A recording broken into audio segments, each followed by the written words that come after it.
Hi developers, hope you guys are doing extremely well and welcome to my channel. देखो, आज हम देखेंगे JavaScript में एक बहुत तड़कता भड़कता टॉपिक है, तो छोटा सा ही लेकिन बहुत यूजफुल है। वो है स्प्रेड ऑपरेटर। स्प्रेड ऑपरेटर वैसे होता सिर्फ 3 डॉट्स का ही है, लेकिन ये एक बहुत बड़ा और बहुत यूजफुल टॉपिक है। क्यों? क्योंकि ये एरेस, ऑब्जेक्ट्स और फंक्शंस, इन 3 चीजों पे बहुत एफिशिएंटली काम करता है और कोड को बहुत छोटा कर देता है। तो देखो, अब इसको देखते हैं कि एरएस पे कैसे काम करता है। यहाँ पर मैंने एआरआर लिया है 1 2 3 4 और एआरआर 2 लिया है, जिसको मैंने एआरआर दे दिया है। अब अगर मैं एआरआर 2 में पुश करूं 22 और फिर कंसोल करूं, मैं चाहता हूं कि सिर्फ एआरआर 2 में ही चेंज हो, तो क्या होगा? पॉज करो वीडियो को और सोचो। देखो, रन करते हैं कोड को। देखो, अब यहाँ पर क्या हुआ, मैंने 2 2 जो है सिर्फ पुश करा था एआरआर 2 में, बट हुआ क्या, ओरिजिनल एरे चेंज हो गया और एआरआर 2 भी चेंज हुआ। क्यों? क्योंकि एआरआर का तो मेरे पास रेफरेंस है एआरआर 2 में, कोई मेरे पास उसकी कॉपी नहीं है। ठीक है, तो ये प्रॉब्लम होती है। अब अगर मुझे एआरआर की कॉपी बनानी हो तो मैं बस करूंगा क्या, सिर्फ स्प्रेड ऑपरेटर को यूज करूंगा। अब अगर मैं फिर से कोड को रन करूं, देखो, एआरआर वैसे का वैसा ही है, लेकिन एआरआर 2 में ही बस चेंजेस हुए हैं। क्यों? क्योंकि कॉपी है उसके पास एआरआर की, पूरा एरे नहीं है भाई उसमें। ठीक है, तो ये एक बहुत ज्यादा यूजफुल कॉन्सेप्ट होता है स्प्रेड ऑपरेटर का। देखो, इसने कितना छोटा कर दिया कोड। अब मान लो मुझे पुश करना ही नहीं है यूज, मुझे बस करना क्या, एआरआर की जब भी मैं कॉपी बनाऊं, मैं इसमें और चीजें ऐड कर पाऊं, जैसे मैंने ये चीजें भी कर दी। अब देखो, अब यहाँ पर एआरआर 2 में भी वही चीजें गई है और एआरआर वही सेम का सेम है। ठीक है, तो स्प्रेड ऑपरेटर करता क्या है, बस वो एक शैलो कॉपी बना लेता है जो हमारे ओरिजिनल डेटा टाइप की होती है। ठीक है, मतलब शैलो कॉपी और डीप कॉपी भी कॉन्सेप्ट होता है जावास्क्रिप्ट में, वो मैं बताऊंगा किसी और वीडियो में। ठीक है, बस ये मान लो कि कॉपी बना रहे हम एरे की इस वेरिएबल के अंदर जो एरा 2 है। ठीक है, चलो, एरे हो गया। अब चलते हैं ऑब्जेक्ट्स में। ऑब्जेक्ट्स का भी सेम फंडा है। मान लो मैंने यहाँ पर एक ऑब्जेक्ट बनाया A10।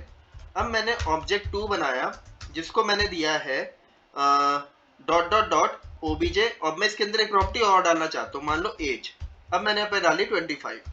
अब मैंने फिर से यहाँ पे कंसोल डॉट लॉग करा ओबीजे और ओबीजे 2। देखो, अब चेंजेस का होंगे सिर्फ ओबीजे 2 में ही। क्यों? क्योंकि ओबीजे की मेरे पास कॉपी है, मेरे पास उसका रेफरेंस नहीं है। तो इसीलिए ऑब्जेक्ट्स में भी स्प्रेड ऑपरेटर बहुत ज्यादा यूज होता है, क्योंकि यार ये कोड को बहुत सिंप्लीफाई कर देता है, बहुत छोटा कर देता है। अब एक बात बताओ, अगर तुम एरेस को कॉन्कैट कर रहे हो, ठीक है, तो वहां पर तुम कॉन्कैट फंक्शन यूज कर लेते, ठीक है, चलो मान गया। लेकिन अगर तुम्हें एक एरे के अंदर बहुत सारी चीजें डालनी होती, तुम फॉर लूप यूज करते और बार बार पुश को चलाते, सोच लो कोड कितना गंदा तरीके से चलता।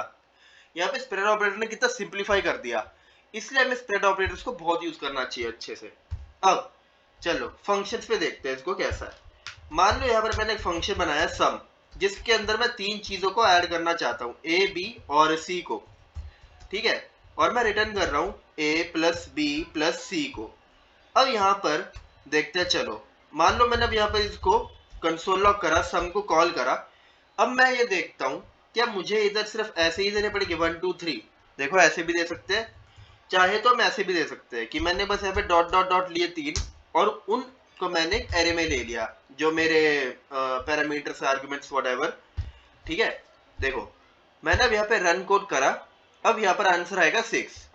अब अगर मैं यहाँ पर 4 5 6 भी रखूं, ये सिर्फ 3 आर्ग्यूमेंट्स तक ही मेरे एरे के इंडेक्सेस को लेगा, यहाँ पर सिर्फ 6 ही आएगा।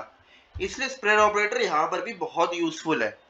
ठीक है, तो स्प्रेड ऑपरेटर का भी बहुत बेसिक यूज ये सब है, लेकिन बेसिक है लेकिन बहुत हेल्पफुल भी है।